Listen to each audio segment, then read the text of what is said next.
Alrighty, welcome in everyone to another edition of the GSMC College Football Podcast, brought to you by the GSMC Sports Network. I'm your host, as always, Tommy Brzee. It is Tuesday, July 9th around here, and we have a great show for you today. We're going to start talking a little bit about the media days that are starting today. The main one we're going to discuss today is going to be the Big 12 media days. They're starting today out in Las Vegas. Want to break down that for you guys and some of the big talking points there. Then we'll get into Oregon. They are building something of a Death Star out in Eugene, Oregon right now, and Dan Lanning has done just an incredible job since he's taken over at that place, and I want to break down why that is, why everything is moving really well for Oregon right now, and how I don't necessarily think it's stopping anytime soon. Then we'll get into some talking points. We'll continue the Big Ten today because I feel like we just didn't get quite enough out of the Big Ten yesterday. Might continue it tomorrow, to be totally honest, because there's a couple more that popped into my mind as I was doing it, but we'll get to that when we get there. And then we'll do the best weeks in the 2024 season. I have 3 weeks that are just incredible to stand out above the pack. I think there are 2 others that just barely missed the list as well. So some really incredible weeks this upcoming year. And then I do a little bit of a different top 10 Tuesday today. I wanted to do the guys that I consider appointment television players in our sport. There are a couple that are just absolutely incredible that you just have to be tuning in when they're on the field. So I want to break down those guys as I see it. But before we jump in, I do want to remind you all we get tons of questions and comments throughout the show. And the best way for you all to get your question on the screen, we can have a fun back and forth here, is to use the tip and donation link at the bottom of the screen, gsmcpodcast.net. It's a huge help not only to us here at the network, but to you all. You get to kind of have a fun, interactive experience here, and that's always good for the both of us. But let's jump right in, and let's start talking about the media days that are coming up over the next couple of weeks. Obviously, this is the time of year where we are just chomping at the bit for some college football. We are just waiting for something to happen. We're waiting, as Jackie Moon said in why am I blanking on the movie? In Semi-Pro. Man, that's upsetting. But we want to see somebody hit somebody. That's the goal at this time of year. We're ready to get some football finally, but it's taken a little bit of time. But the good news is we do have a ton of craziness coming this week, next week, and the following throughout media days because it's going to be crazy. I can almost promise you that. But first, before we jump into the Big 12 in particular, let's jump into the schedule for all of the media days. Obviously, the Big 12 start today and tomorrow. They'll be in action in Arizona State, Cincinnati, Iowa State, Kansas State, Oklahoma State, TCU, Texas Tech, and Utah will all be today. And then the remainder of the teams will be on the next day. So Colorado will be tomorrow. You'll have Houston tomorrow, Kansas, West Virginia, a ton of other teams that are super interesting to hear from. So the day one is really a show. When you look at that day one, it's really just remarkable the amount of big-time teams going into this year. I mean, the top 3 teams in that media poll that I showed you last week, and I do have in this segment as well, those are the top 3 teams: Oklahoma State, Kansas State, and Utah. Those are the teams that everyone is circling when you go into the season, and they're going to have some big questions for these guys today, and it'll be fascinating to hear from guys like Cam Rising, guys like Alan Bowman, and we'll get into some other guys, particularly on the Oklahoma State side, that we're going to be listening to. And then Day 2 is going to get plenty of love because of Colorado. Colorado is the story in this conference. They will be as long as Deion's in attendance. But also, you do have Kansas. You do have West Virginia. You have a ton of other teams you'd like to hear from. I think UCF, Baylor, and Houston are going to be fascinating to hear from with some of the different changes and some question marks around, particularly Baylor and Houston more so than UCF. But even UCF, addressing some of the transfer portal moves they made, will be very interesting to hear from in Gus Malzahn. So it'll be fascinating to watch all of that unfold. But let's jump into the Big 12 and let's talk about all of the things that are going to happen this week. Obviously, it's a new look Big 12. You add Colorado, Utah, Arizona, Arizona State. So a new look. Definitely that will be a huge topic of conversation going into this week. I do think there will be a little bit of talk around conference realignment, but if you look around the landscape, they tend to be, the Big 12 that is, tends to be the one that's least involved, at least as of right now, at least in the forefront, as we can tell. Obviously, a lot of this stuff happens behind closed doors, so it'll be interesting to see how much they're involved down the road. But as of right now, they're kind of a little bit lurking in the back, while the ACC, the Pac-12 are out in front, and the SEC and the Big Ten will always be out in front. But obviously, hearing from Brett Yormark will be incredibly interesting. He's someone that orchestrated a lot in the last, even 365 days for the Big 12, and it's a huge thing that they're going into over the next couple of years. And he's a really confident guy, and I think he's someone that has a total control over what he wants his conference to be and the way that he wants it to run. So a lot of confidence out there about who he is and about the way that he goes about business, and I think there should be that confidence. He's a really remarkable commissioner and did a lot of really incredible things since he's taken over. So it'll be fascinating to hear from him as they head into this kind of new era of the Big 12. But let's get into some of the biggest talking points. And whenever you talk talking points, it's always about Deion. Deion and Colorado are the show. There's no two ways about that. They are the ones that everyone's going to be asking questions about, regardless of what the record was a year ago. They're the ones that everyone is super interested in going into this year. I'm not exactly sure who is representing Colorado yet. I assume Shadur will be there. I hope Travis Hunter will be there, although I've seen some conflicting reports, so not exactly sure who is going for Colorado, but will be great to hear from some of those players, get an idea of how the offseason's going, see, what strides they feel like they're making on the offensive or defensive side of the ball, and so many different things that we'll be able to see. And then obviously Deion's going to give us some quotes. There's no two ways about that. The confidence is absolutely palpable whenever you hear Deion speak, and he's going to give us some great stuff to talk about. So obviously love that. I do want to address something. I did a segment probably about a week ago at this point talking about Colorado and the expectations on them and how a lot of the expectations might be a little bit unfair. Well, I made a little bit of a mistake. I said Deion had said that the Big 12 and the playoff are the goals for this season.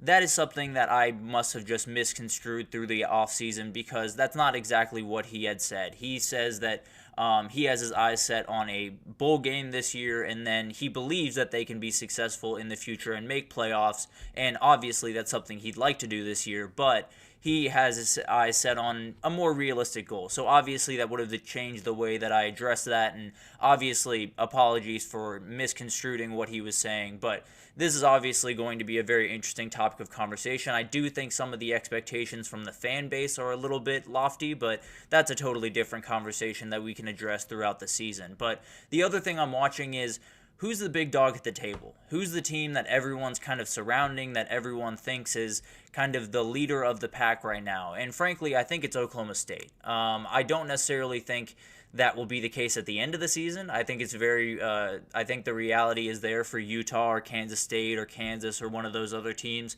to make their way up into that position. But I think when you walk into this new conference, they're just coming off a conference title trip. They lost to Texas, obviously, but Texas is no longer around, neither is OU. So it feels like Oklahoma State is sitting at the top perch, at least as of right now. That will obviously change throughout the season, and maybe it won't change. Maybe they'll even lengthen that gap even more. Who knows? But at the end of the day, it'll be a very interesting couple of days for Oklahoma State. Obviously, one of the big topics of conversation is Ollie Gordon. He will be in attendance along with Nate Martin, Colin Oliver, Alan Bowman, a lot of really talented veteran players for them. There will be questions about that DUI arrest that happened to Ollie Gordon last week, and I really like that Mike Gundy is having him come. I think there was a question of would he be in attendance or would he not because of all the things going on around that type of thing. But I think it's always good to put your guy front and center and have him answer some of these questions that are going to be difficult to answer. But this is the reality, and I think it's a good precedent to set, to say our guy just made a huge mistake. He probably knows he made a huge mistake, and we're going to put him out in front and let him answer for that. And I think that's obviously it gives you an idea of how Mike Gundy goes about business. He was not letting Ollie Gordon get off with this and with absolutely no repercussions, that's for sure. I think more will come, honestly, but I do think putting him out there, making him go to Big 12 Media Days and get some of those tough questions is going to be very important, to be totally honest. And then the other team that everyone's going to be watching, obviously, is Utah, for a number of different reasons, not just because they are the favorite walking into this conference, and a lot of people will want to hear how the team is going, but Cam Rising coming back from an injury is a huge topic of conversation. We'll likely hear from him. I believe he is one of the group going, and I think he's going to be really interesting to hear from, because you never really know how a kid's feeling until you can kind of see him in person and get the feeling from what he's saying. So I tend to believe he's more than fine. I tend to believe he's fully healthy, but it was a very weird year last year. And a lot of things happened that it felt like he was going to come back, and then he never quite did. So you never really know. And you hope that he's fully healthy and ready to roll, and we'll hear more about that. And also, they have a new head coach in waiting. Morgan Scalley will be in Las Vegas this next couple of days, and will likely be asked questions about that. And so it'll be very interesting to see if anyone just outright ask Kyle Whittingham if this is his last year, if he's done after this year, or if they kind of tiptoe around it a little bit. Frankly, I hope they ask, because I'm very interested to know. I tend to believe that this is, but who knows? It'll be very interesting to kind of unpack all of the stuff around Utah this time of year. And then the state of Kansas is finally a topic of conversation at the Big 12 Media Days, which is kind of a weird world to live in, but Kansas is a team that I frankly think America is just going to fall in love with this year. I think it's kind of like Missouri from a year ago, where this team is going to be so much fun. They're going to have so many guys across the field that are really, really fun to watch, that it's just going to be hard not to really, really like this team. Jalen Daniels obviously is the main reason for that. He's just absolutely electric. I think Lance Leipold is about as fun a coach as you could possibly have. And frankly, I think he has every chance to walk in and be the team that dominates the Big 12 going forward. So the Jayhawks have a ton riding on this year, and as long as Jalen Daniels is on the field, things get really interesting really quickly, that's for sure. And then you have Kansas State, obviously another favorite walking into this season. Avery Johnson will likely be there, another reason why they are so highly rated going into this season. And hearing from him, hearing how he's adjusting to the offense, because a new offense with Colin Klein making his way down to A&M, it'll be fascinating to hear all of that. And then Chris Klieman has a chance to make a huge splash this year. Everyone knows how good he is. Everyone knows that he's a really good coach. This is the year where he maybe wins a Big 12 title, maybe goes to the playoff, maybe puts his name a little bit more on the forefront than it frankly already should be, but that's beside the point. Obviously, the Big 12 Media Days and all media days are absolutely crazy.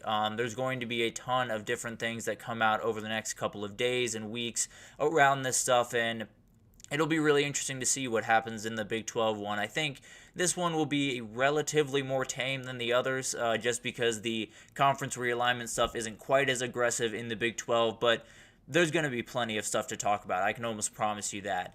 This is that media poll that I talked about earlier. Utah, Kansas State, Oklahoma State leading the way. A ton of mess in the middle, to be totally honest with you. And then you have a couple teams towards the bottom that likely won't make noise, but Baylor and Houston are two that I'm watching a little bit closer than the rest. I'll just put it that way. But I do think media days are that time of year where you really start feeling the juices flowing, right? You really start to feel like football is really going to start happening here pretty soon. You get to hear from the coaches. You get to hear from the players. You get that excitement. So it's starting today. It's not going to stop until very late in this month, and we're going to cover it all. And I just cannot wait, because I think there's going to be incredible amounts of news on the field, but also there's going to be realignment news. There's going to be house settlement news. There's going to be some coaching news. There's going to be news all over the place, and we'll break it down as it comes out. But really love this time of year, because it gets every fiber of my being just incredibly excited for the upcoming season. So just cannot wait for that. But we're going to take our first break here, and when we come back, we're going to talk about Oregon. They are building what I would describe as a Death Star out in Eugene, Oregon right now, and I want to break down how they're doing it and why Dan Lanning is just passing with flying colors right now. It's just absolutely incredible what he's doing. So we'll break that down right after this, so stick with us. I feel like I'm losing my mind.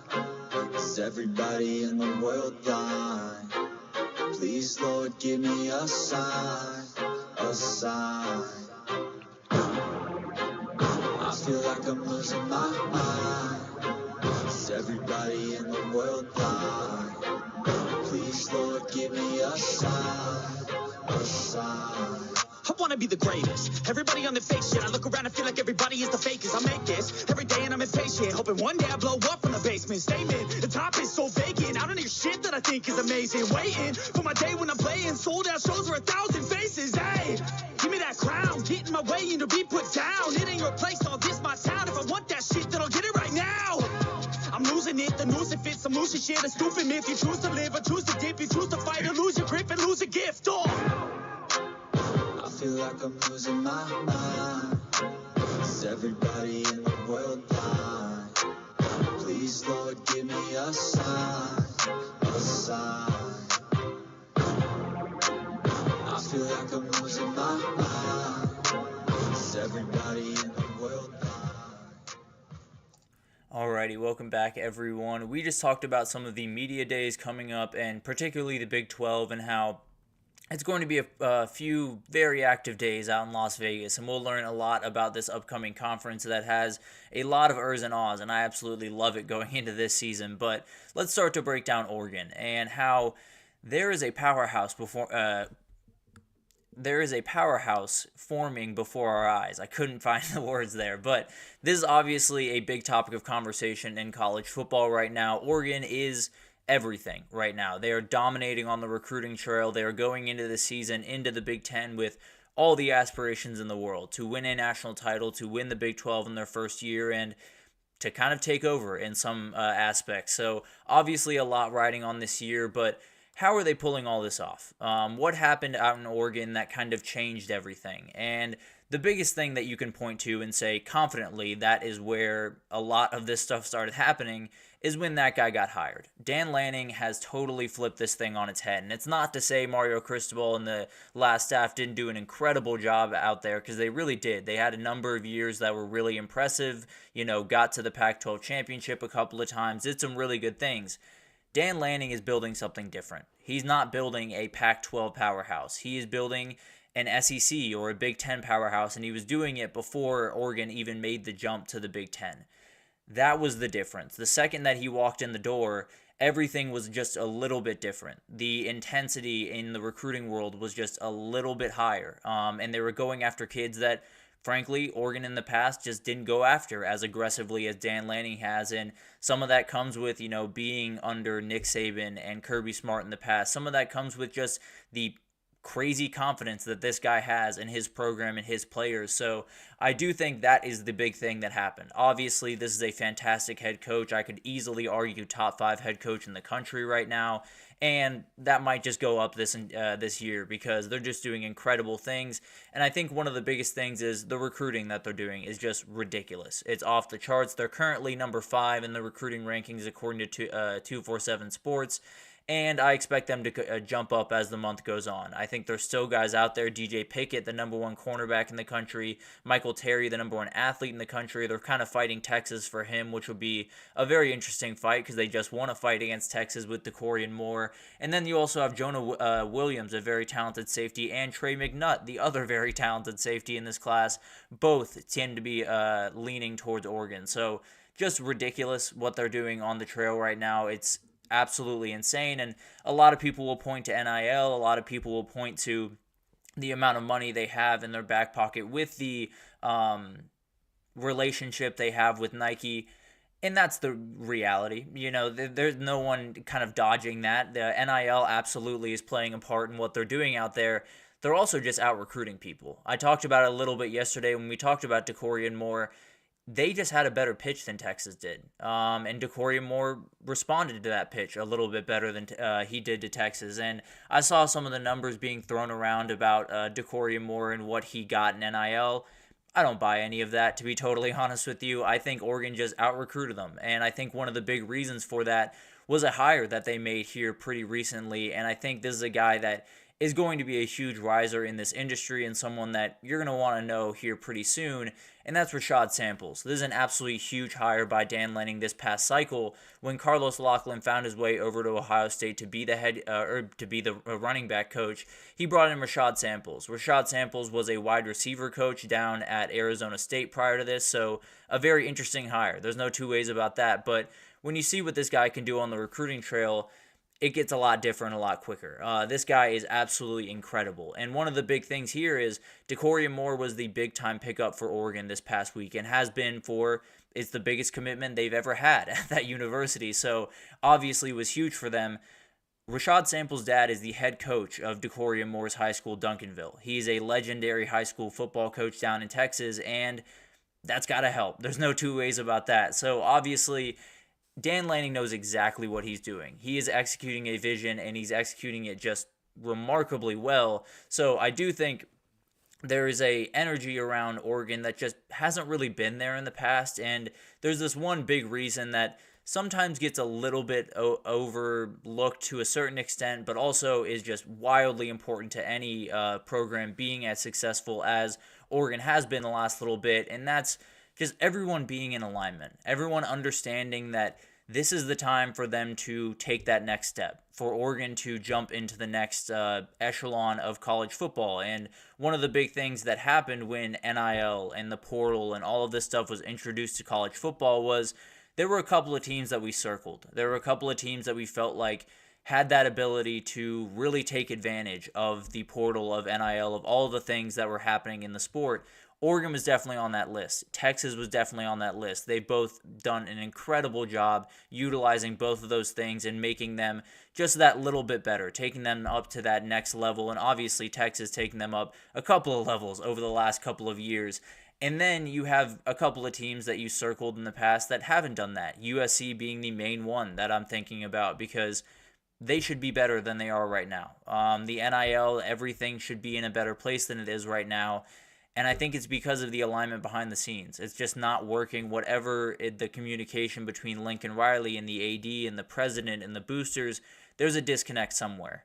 And they better hurry up. I'll talk about this a little bit more later, but they better hurry up because Oregon is really cooking right now. But we talked about the staff. We talked about Rashad Samples and just how incredible he's been. He's been at 4 places in 4 years, and it's not necessarily because he keeps getting kicked out of places. It's because he keeps getting promotions and better opportunities to go after. So obviously he's going to be a very interesting guy over the next couple of years, but Junior Adams deserves all the respect in the world as well. This guy has done incredible things with this wide receiver room since he's shown up as the wide receiver coach, from evaluating talent in the portal and in high school to development.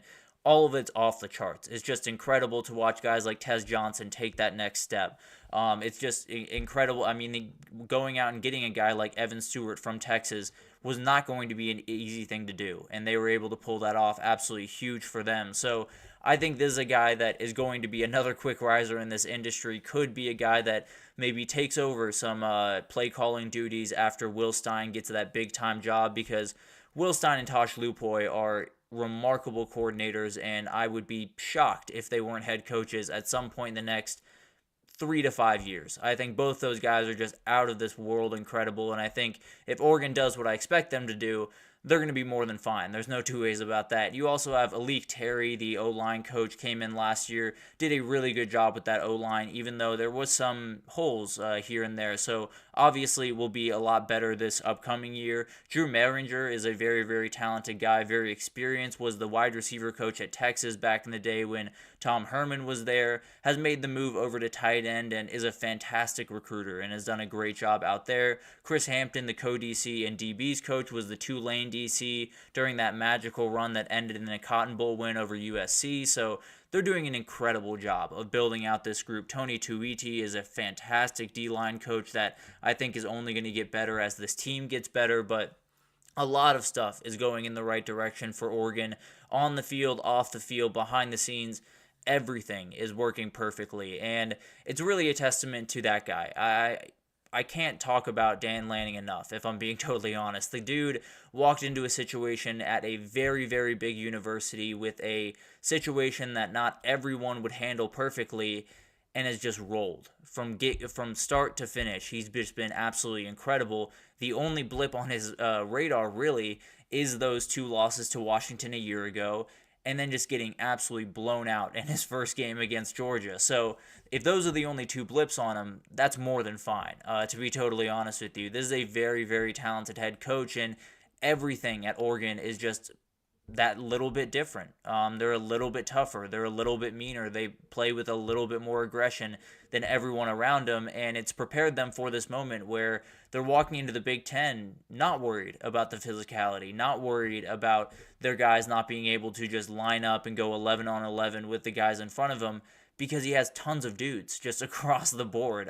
So I think this has been one of the more impressive coaching jobs over the last couple of years. He came into a situation that I'm not going to sit here and act like it was a dumpster fire by any means. There was a lot there at Oregon that was very, very nice for him because Mario and company were really good at recruiting, but he's taken it up a notch. And that last 5 or 10% to get to that elite level is the hardest 5 or 10%. There's no two ways about that. So Oregon has a chance this year to just kick the door down, win the Big Ten, go to the playoff, possibly win a national title, and then things get really interesting out there. Because if you think they're a force in recruiting now, if they get a national championship under their belt, I don't know if there's any stopping them. I'll be totally honest with you. They are absolutely going to roll over people in the recruiting world, because that's really the only thing that's been missing from up there for quite some time, is consistent winning seasons that puts you at the top of college football. If you can get that going forward, you're going to have no problem up there in Oregon. And I think you might just be able to find yourself into that group of the Georgia, Alabama, Ohio State groups going forward. I think also Texas is another team that absolutely could make their way up into that grouping, because the sport is coming towards them, and they grabbed it with both hands and have not let go. That's for sure. So Oregon, overall, the biggest thing here is just everything's in place. There's not a thing at that university that feels rickety. There's not a bolt that's a little bit loose. Everything is exactly the way that it needs to be for them to be elite. And they have the head guy that is willing to do all of the things you need to do. And he learned it from the two best that I've ever seen do it, and Nick Saban and Kirby Smart. And I know that sounds a little bit crazy about Kirby Smart. I'm being honest.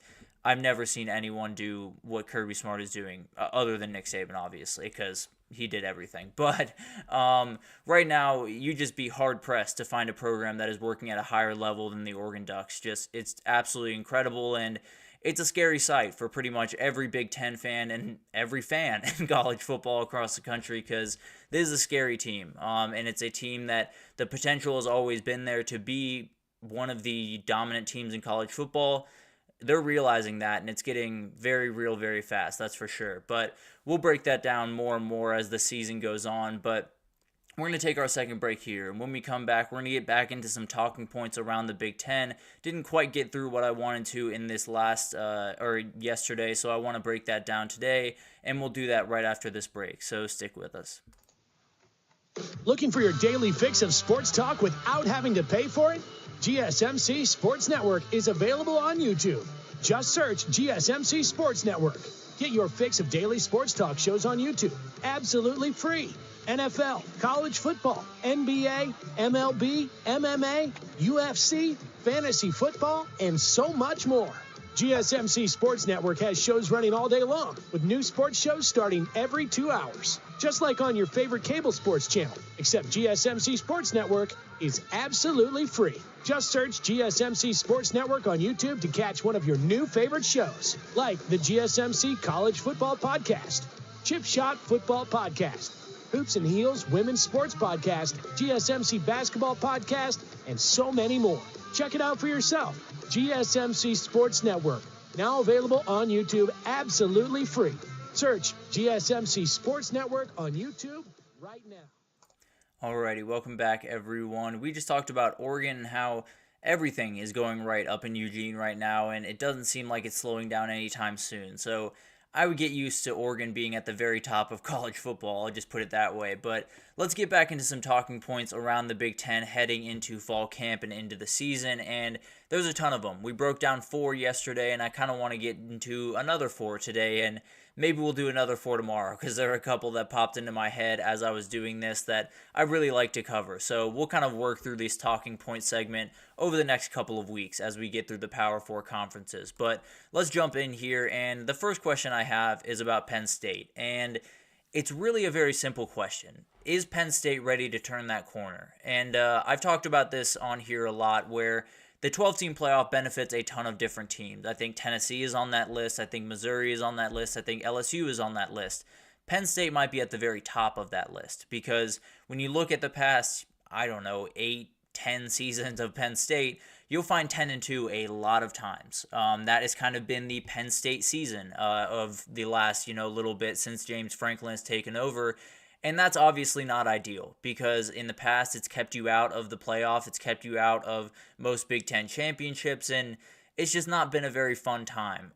You've kind of a Groundhog Day situation out there in Penn State, but they have a chance to turn the corner this year. Obviously, they are a team that if they go 10-2 against the schedule that they're playing, they're in the playoff. I feel very confident about that. I can say that with no hesitation, but it doesn't change that adds some pressure. Once you get into the playoff, people want to see playoff wins. That's the reality of this sport. You have some teams like Oklahoma's been there 4 times, never gotten a win. That is a thing that their fans hate and that their fans really want to rectify this year or the next couple of years. So obviously, it's going to be an incredible thing to watch. Kind of, can they turn that corner? Can they become the team that has always really been there, but they just haven't had those couple other inches? We talked about it with Oregon. That last 5 or 10% to get to that elite level is really hard to get, and Penn State has been fighting to get it for quite some time. So the big thing here, obviously, is the change in coordinators. Tom Allen and Andy Kotelnicki coming in might be the 2 most important people in the Big Ten, or at least among that group. That's for sure. I think these 2 guys can turn this season on its head, particularly Andy Kotelnicki, because whatever him and Drew Aller do together will define this season for Penn State. They're going to play good defense. There's almost no question about that. They have some really, really good players all across their defense, and although they did lose some big-time players, Abdul Carter is going to be an absolute game wrecker. I think A.J. Harris coming over from UGA was a huge pickup for that back end. They're going to be more than fine. I have very few questions about Tom Allen and that defense. Andy Kotelnicki can open up this team. He can make this team a title contender. They can win the Big Ten. They can go to the playoff. They can make some noise because that's how good this team is. The problem is there's been a couple of games over the past couple of years where they've just looked flat. Whether it was Drew Aller against Ohio State and Michigan just getting absolutely shut down a year ago and looking really bad, to be totally honest with you. This is a team that can win this conference. This is a team that really isn't that far off from winning this conference. They need a couple of things to go their way, particularly on the offensive side of the ball. But if all of that happens, if Drew Aller and Andy Kotelnicki is a marriage that works out just beautifully, this is a really interesting team. And this is a team that has a lot of things in place. And Drew Aller is someone that can really just be the biggest domino player in all of college football if he hits the way that he's definitely capable of. We saw flashes last year, but now it's time to really show up the entirety of the year. So it'll be really interesting to watch that unfold. But the other one I want to talk about is Nebraska stepping back into the spotlight this year, because it feels like this is the moment in Lincoln. You brought in Dylan Raiola, the savior of the program, as he is being dubbed out there. It's one of the most historic brands in college football. They want to be back in the forefront. They want to be in the spotlight. They want to be a team that everyone's talking about. And they have a really good shot to do it this year. They are going to be favored in every single game up until week 9 when they play Ohio State. That Colorado game is obviously going to be tough, one that they did not look all that good in a year ago and got, I don't want to say blown out because that scoreboard was a little bit different than what happened on the field, but regardless, did not go the way that they wanted it to. And both teams have made great steps forward this upcoming year. It's going to be in Lincoln, which is a huge win for them, so it'll be fascinating to watch. But if they win that game, they're likely 8-0 walking into that Ohio State game, and then things get really interesting. They don't necessarily have to win that game. If they play it tough, I think they're still very much in this conversation of this is a different Nebraska team. There's no two ways about that. So I think it's going to be really, really fascinating to watch this team unfold because this is a team that can totally just turn over college football this year. I think a lot of people have kind of shrugged off Nebraska for quite some time, but they have an opening this year to do something really special. They can win 10 games, truly. If they go 2-1 in those Iowa, USC, Wisconsin, if they go 2-1 in those 3 games, 10-2 is very much on the table, which means the playoff is very much on the table. So while all of that sounds crazy because of what Nebraska has been the last, decade or so, or even more than a decade, frankly, but this is a team that is ready to kind of make that splash, to take that step forward, to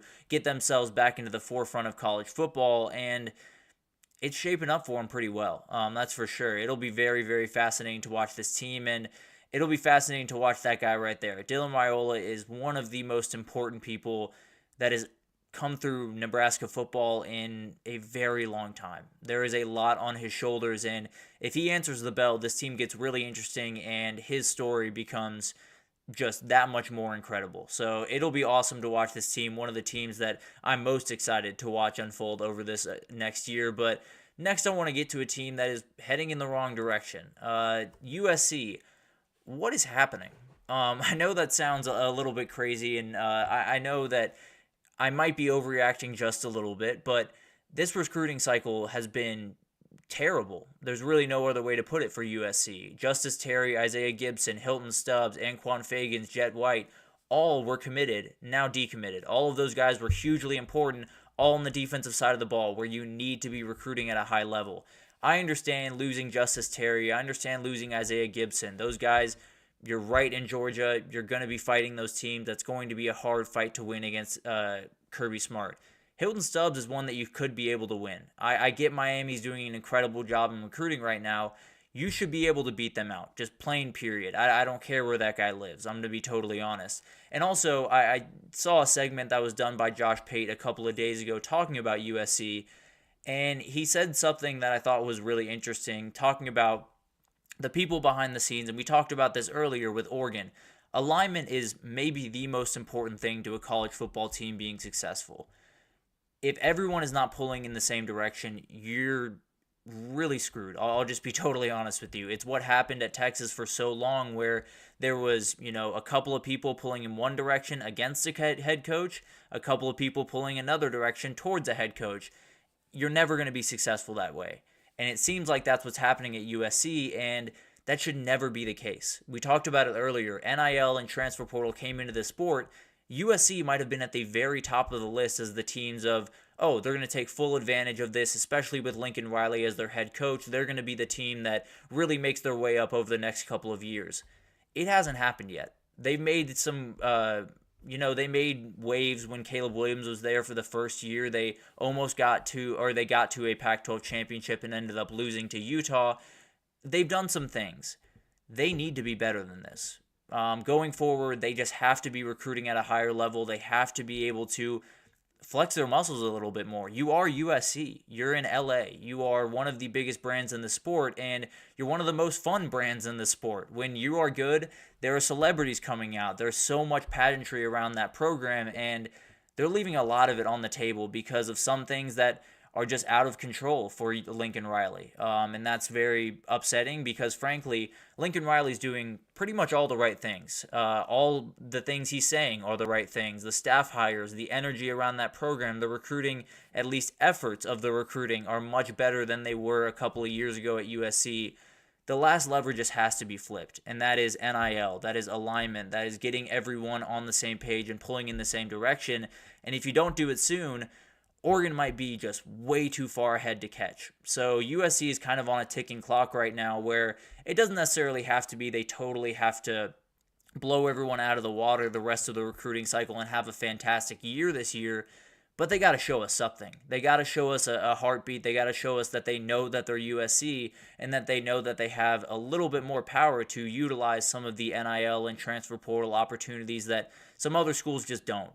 So I'm not necessarily selling USC. I'm not necessarily selling Lincoln Riley by any means. I do think he's a very fantastic coach and likely will get some things figured out there, but some of this stuff is just out of his hands. If the people behind the scenes, if the people writing the checks, frankly, if those people are not on board, it's really hard to be successful. That's just the plain honest truth. So it'll be fascinating to watch that unfold because USC's up against it, that's for sure. And then finally, I want to talk about Iowa and the reinvention that is going on in Iowa right now, and I worry that it's not going to be as big of a reinvention as we want, because it's got to be a different offense. It just has to be, and it not only does it have to be, tinkered with, it needs to be an entirely different offense. The offense that they're running in Iowa is, I respect the hustle. I got to be honest, I really do love the 3 yards and a cloud of smoke way that they're going about business.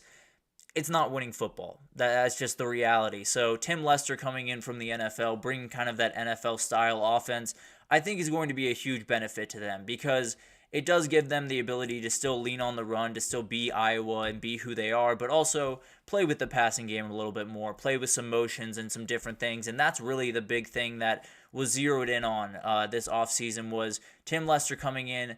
More motion is going to be used way more often. Iowa was very, very low on the motion moniker of how many times you use motion per game, and most of the teams that had elite offenses were very, very high on that list. That's kind of the new thing in college football is the guys that perfect motions, the guys that perfect pre-snap movements and things of that nature tend to have the best offenses.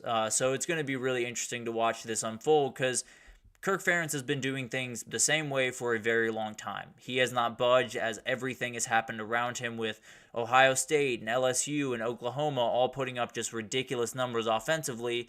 He doesn't care. He's going to play his game. So there is a little bit of a worry on my end that how much of this offense is really Tim Lester's? How much is he really just handing over the reins to him and letting him go to work? Because I think if he does, this could be a relatively potent offense. And if it is a potent offense, the defense is going to take care of itself. And they can be in that Big Ten conversation to win that title. And if they pull that off, then things get really interesting very fast. But overall, there is still a worry for me. You know, how much is it going to change? How much is this Tim Lester's offense? How much is this Kirk Ferentz offense? And we'll find out on week 1 and week 2. And we'll see how this kind of new experiment, I suppose, around Iowa heads. But Tim Lester is one of the most important guys in that conference and definitely will be someone that has a ton to say about what Iowa is this upcoming year. But let's take our third break here. When we come back, we're going to talk about some of the best weeks in the 2024 season. I have 3 weeks in particular that I want to zero in on. Maybe we'll do another one, honestly, because there are a couple other weeks that it was splitting hairs. I'll just be totally honest. So we'll break down that right after this, so stick with us.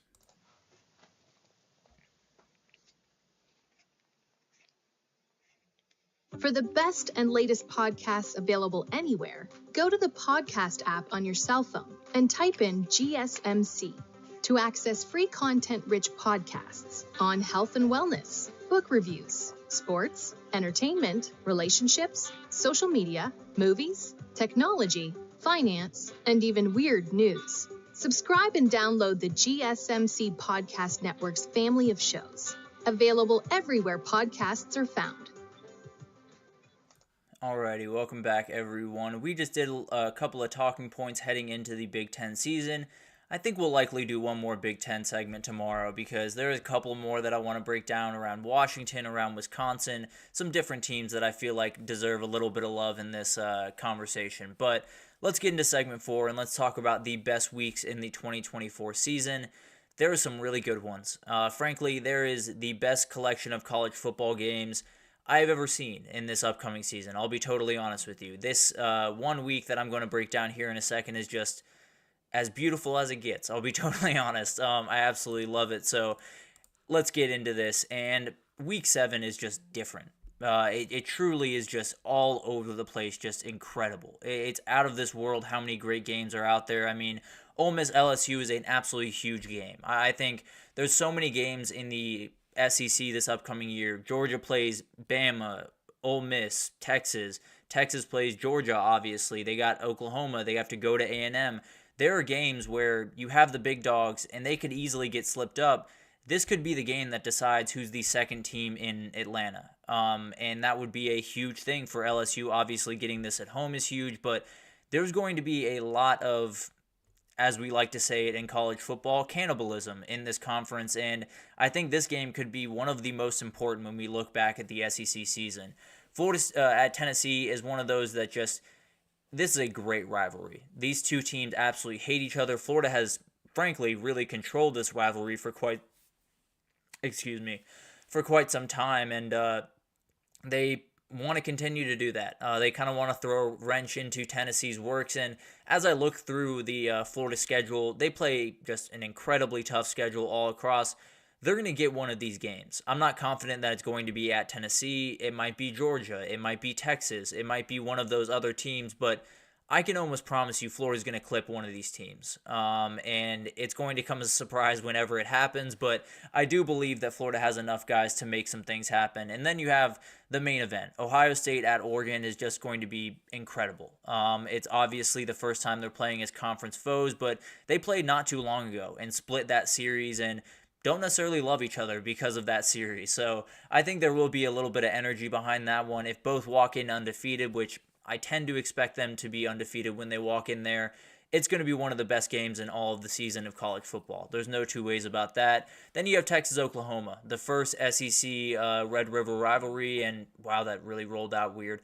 But Texas and OU, I think I've talked about this a little bit on here, but I think once they get in front of some SEC eyes, people are going to realize just how special this one is.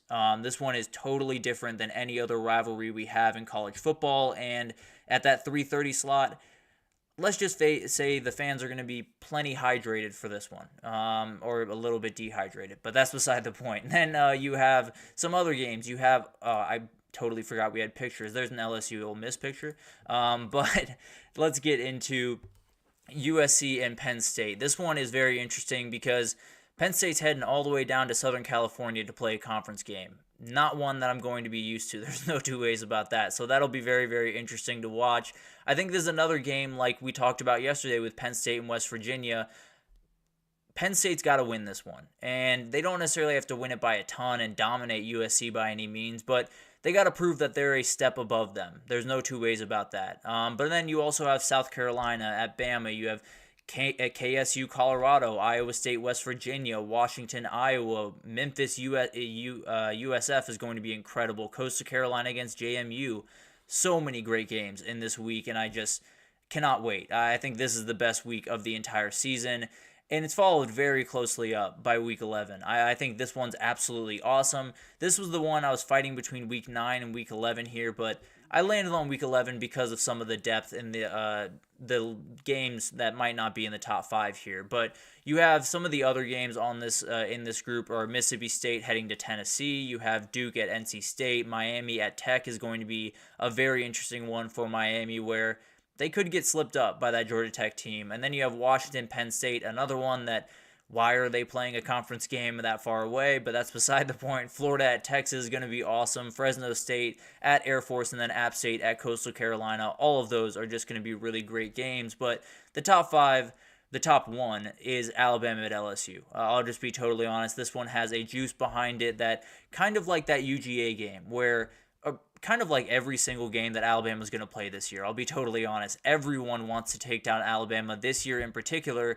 because they want to prove that the Saban era is over. They want to prove that Saban was the thing that was standing in between them and beating Alabama, not the, team in front of them, not the energy, but it was that guy. And now that that guy is in the stands and not on the sideline, you're going to be more than fine. Now, we'll see if that ends up happening for a lot of these teams. I frankly think a lot of them are going to be very disappointed with that idea. But the reality is this is a huge game for LSU. If they can get that win, then it'll be very interesting conversations. I'll put it that way. But another huge one is Georgia at Ole Miss. This is a week where you're going to see a lot of the SEC be kind of decided in some ways on this week. If Georgia wins, if Bama wins, I think LSU and Ole Miss are likely out of the fight for the SEC title. So this will be a very, very interesting one. I think Ole Miss has a chance to get that marquee win that they really haven't had since those Bama wins back in the day. And I think they're well equipped to just go play Georgia, to not be afraid of the team that's walking in. And obviously,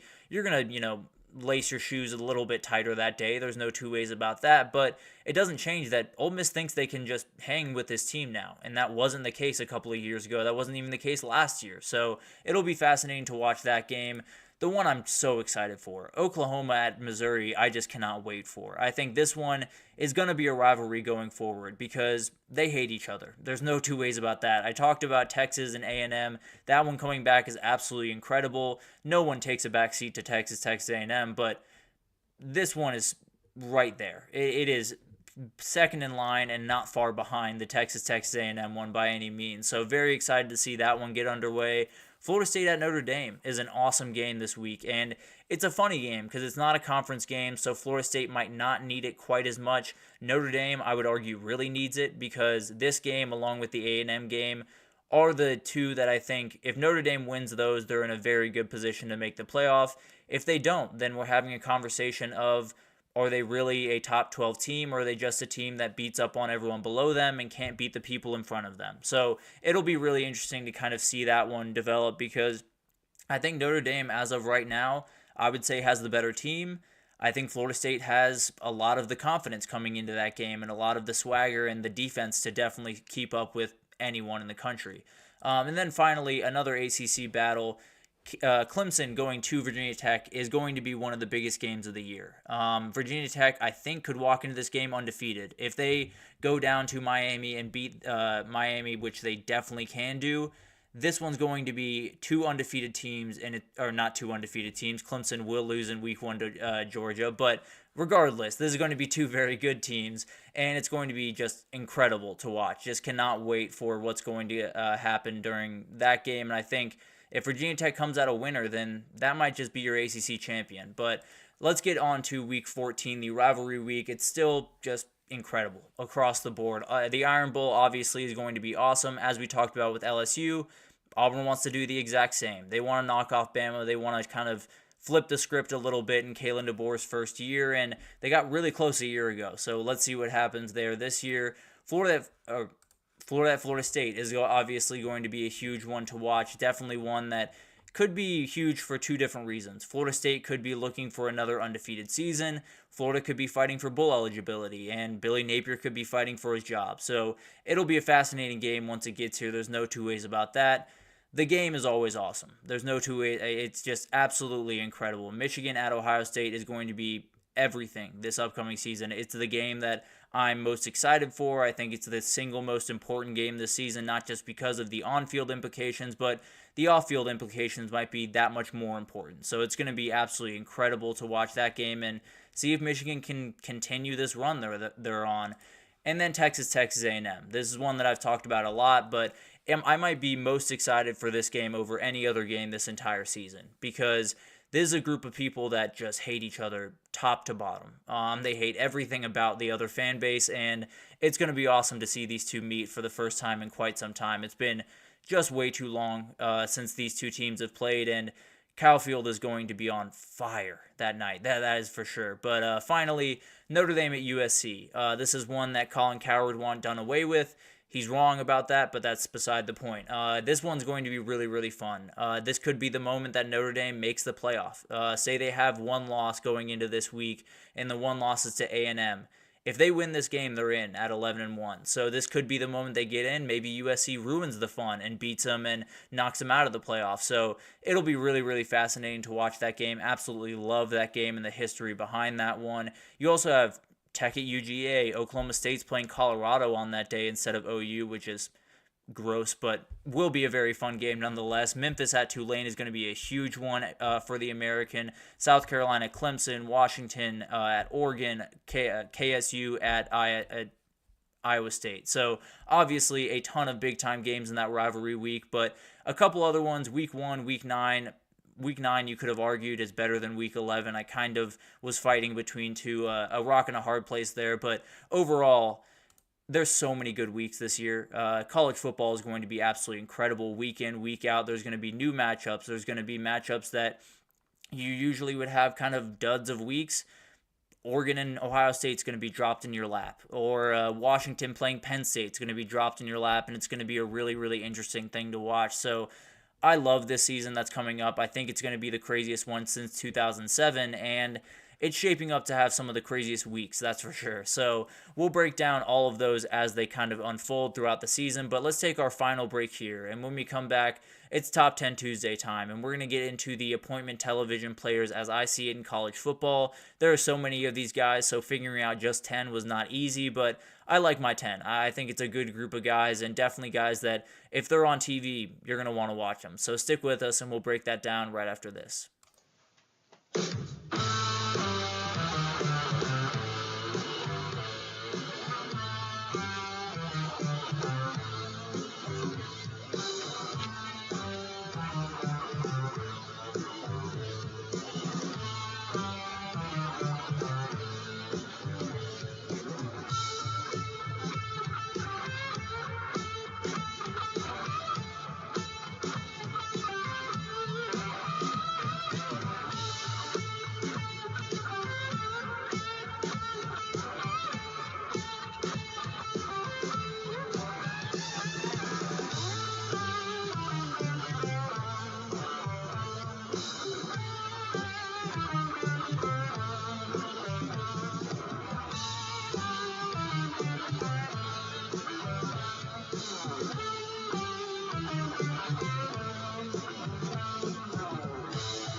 Alrighty, welcome back everyone. We just talked about some of the best weeks of this upcoming season. There are just incredible amounts of weeks that are just off the charts awesome, but I think week 7 takes the cake. It's just absolutely incredible. Probably the best collection of college football games I've seen in quite some time, to be totally honest with you. But let's get into segment 5 here, and let's do a little top 10 Tuesday. I have a couple of guys that I think if they're on TV, you're just going to want to turn them on. I'll be totally honest with you. Even if you're not interested in the team, even if you don't care about the game, these guys are going to make some plays that you're going to want to see, and you're going to want to see live. So I want to break down the top 10 guys that I have as appointment television guys, the guys that you just have to see live. You got to make sure that you see them as often as you can this upcoming season. And for me, it starts with Cam Ward, the quarterback down at Miami, one of the biggest gets in the portal this past cycle, and he is the ultimate ad-lib player. He is a guy that there could be a million guys around his ankles. There could be a million things happening around him. And then he just kind of squirts out the back and makes a 50-yard pass downfield. It's just ridiculous what this guy is capable of with the ball in his hands. And there are some plays where it's just snap the ball to Cam Ward, let him make a play for himself. It's just ridiculous what he can do. The deep ball is absolutely incredible from him, one of the best in the country. The elusiveness and mobility is really, really good. That's why he flirted with the NFL draft. There is a lot of tools there that guys absolutely love at the NFL level. You love to see a little bit more production and especially some more winning football, and that obviously is what he's trying to do at Miami this year. So if you can combine his tools and everything like that with a couple of wins this upcoming season, I think his NFL draft stock could absolutely skyrocket. And he's one of those guys that, frankly, you're not going to watch a Miami game where he doesn't make a play that makes your jaw drop. I can almost promise you that. At number 9, I do have Luther Burden. I think this is, I've said it time and again, and I'll say it a million times if I need to, this is the best offensive player in the country to me. I think he's an absolute difference maker all across the field, and he does things that most guys on planet Earth cannot do.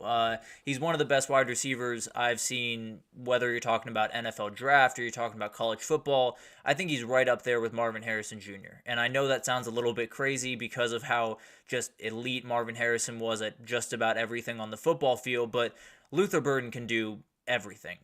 He's absolutely incredible, can line up really wherever you want him to, and whether you're playing him press, whether you're playing him off, whether you're playing him man or zone, it does not matter. This guy is absolutely different, and he's going to make every single play that you need him to make. So Missouri is a ton of fun on offense, and Luther Burden is one of the biggest reasons for that. Probably the biggest reason for that, to be totally honest. So I cannot wait to watch this guy this upcoming year because he's going to do some special things. I can just feel it. And then I have a gadget guy, just a true gadget guy at number 8 here. Dillon Bell, the wide receiver / running back, more of a wide receiver at this point at Georgia.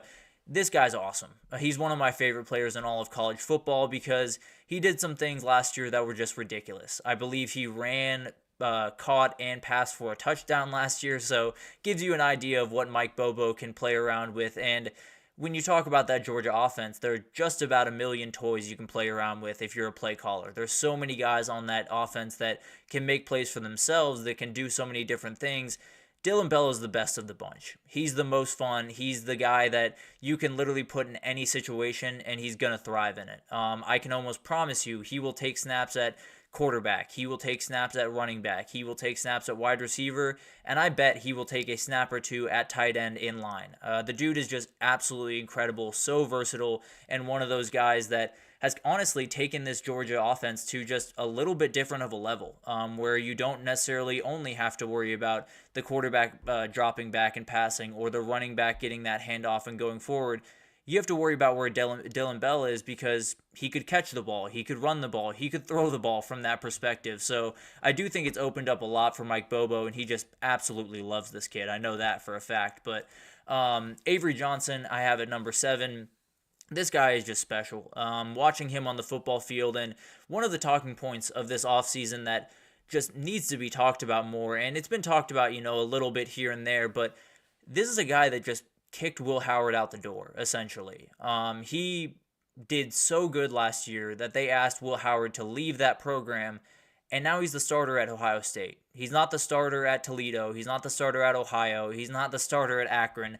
He's the starter at a national title contender. That's how good Avery Johnson is. That's how dynamic he is. That's how much he opens in their offense, and he's just incredible. The running ability is obviously the headliner, but the dude can throw the ball really all over the field. He can do a ton of really incredible things throwing the ball, and I think him taking yet another step forward will be huge for them. Obviously, Colin Klein walking out the door for that A&M job is not ideal, but I think they'll be more than fine. I don't think there's going to be any issue on the offensive side of the ball there, and I think when you have a guy like that, it won't necessarily be too big of a problem, that's for sure. At number 6, I have Jalen Milroe. I feel like the energy around Jalen Milroe is just wrong, to be totally honest with you.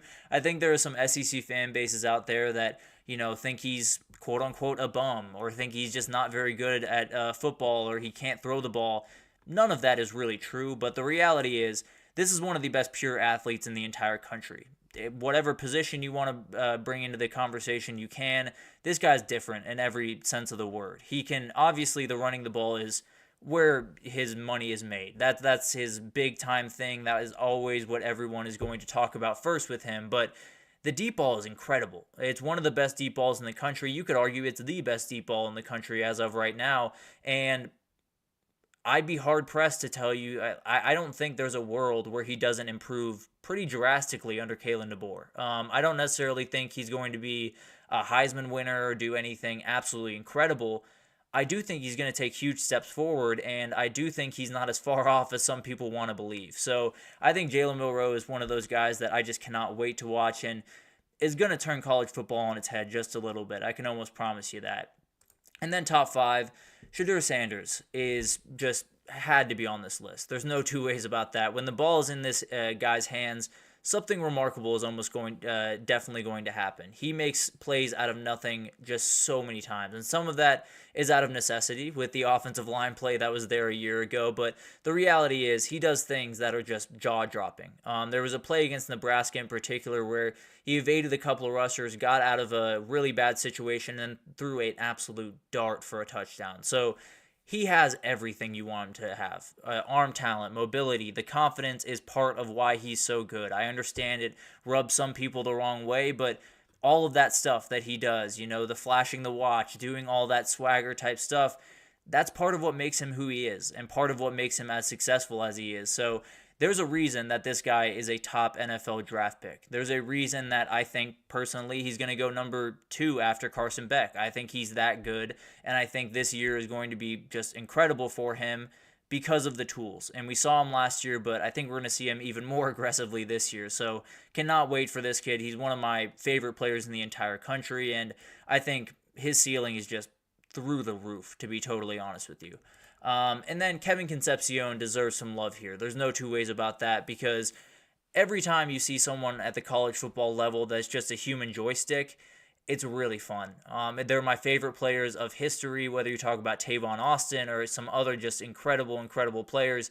All they were was a joystick. You just ran them out there, gave them the ball, and said, go make a play. And they made a play. And Kevin Concepcion is very much that type of guy. I think he's someone that is going to be a huge piece of that offense this year. And the good news for him, he doesn't need to be everything. Noah Rogers coming in, Justin Jolie coming in is absolutely huge for him, because while he did have over 1,000 all-purpose yards, 10 touchdowns a year ago, I think he's going to be better this year because of those two other guys opening up doors for him and letting him be who he can be. I think this is an offensive player of the year in the ACC type player. I think he really is capable of just incredible things this upcoming year, and just one of those guys that the second you turn on the TV, you can tell something's a little bit different about number 10 in NC State. So definitely will be a very fun player to watch there.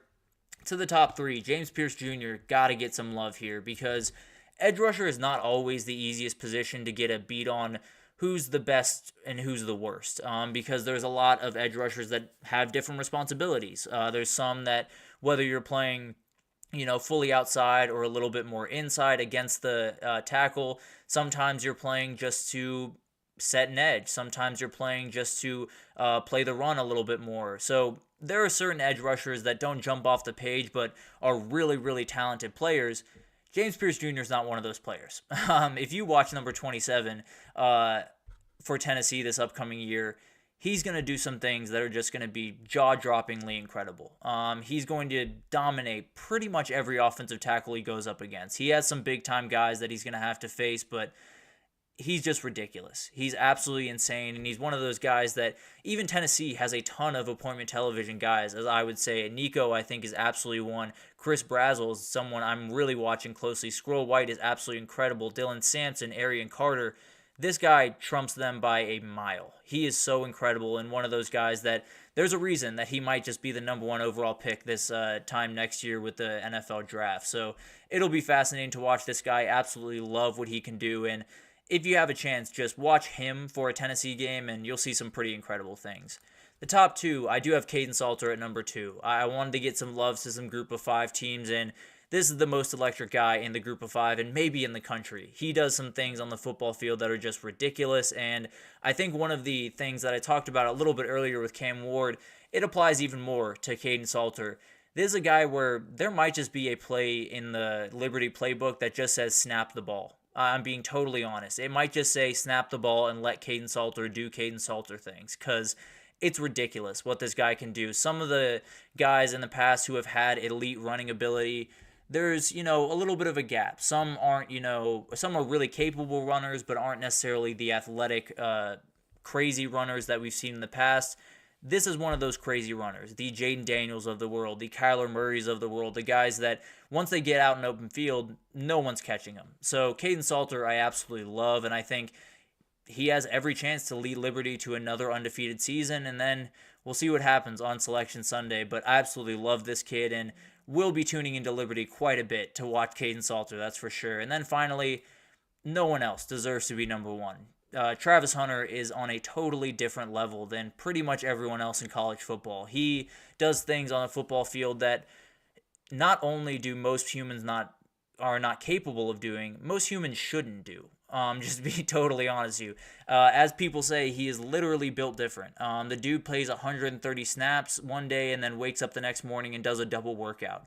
It is ridiculous what this kid is capable of, and another reason why Colorado will very likely have 2 guys in the top 10 to 15 picks in the next year's draft, depending on where Travis Hunter goes. I think it'll be somewhere in the late 10s, maybe a little bit into the teens, but this guy is remarkably talented, and whether it's wide receiver or corner, he's going to be incredible. The wide receiver tends to be where he's going to be long-term, at least that's what I've seen around people that know a little bit more about the scouting process than I do, but definitely if you want to play him at corner, he's going to be more than fine. The ball skills are absolutely incredible, and he does things that are just ridiculous, truly. Every time I see a stat line from Travis Hunter, particularly the number of snaps he played, it's just ridiculous that anyone can do what he can do. So obviously he had to be on this list. Obviously he had to be number 1 on this list, because this kid's just different in every sense of the word. But that'll do it for this edition of the GSMC College Football Podcast,